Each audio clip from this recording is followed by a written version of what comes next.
Also thank Mr. Cires. You know, participating at the Western Hemisphere Subcommittee, for me, always feels like coming home. I was chairman of the subcommittee for 4 years, from 2006 to 2010. And, Mr. Chairman, I appreciate your leadership and that of Ranking Member Cires on U.S. policy towards Latin America and the Caribbean. Thank you very much for holding today's hearing on implementation of the U.S. Caribbean Strategic Engagement Act, which I authored with my good friend Congresswoman Ross Layton, and coffee is from her office too. It really makes this feel like Western Hemisphere. When President Obama signed our bill into law in December, we took an important first step in prioritizing our neighbors in the Caribbean, a region that is far too often, unfortunately, taken for granted.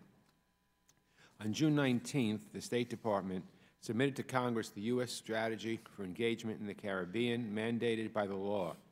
This ambitious strategy was welcomed by Democrats and Republicans alike, but now comes the hard part.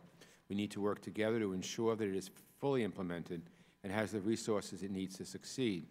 I look forward to hearing from Ambassador Merton about the specific first steps that the State Department and USAID will take to prioritize the Caribbean in the coming years. An estimated 3.5 million people from the Caribbean live here in the United States, which accounts for 9% of the total foreign-born population here in the United States.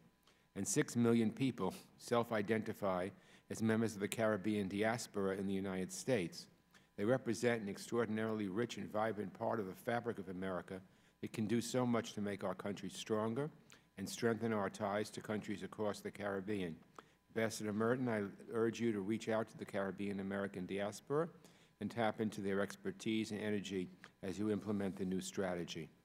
Finally, as my colleagues know, I am extremely troubled by the draconian cuts to the FY 2018 international affairs budget proposed by President Trump and Secretary Tillerson, including the devastating 37% cut for the Caribbean Basin Security Initiative to a level of $36.2 million.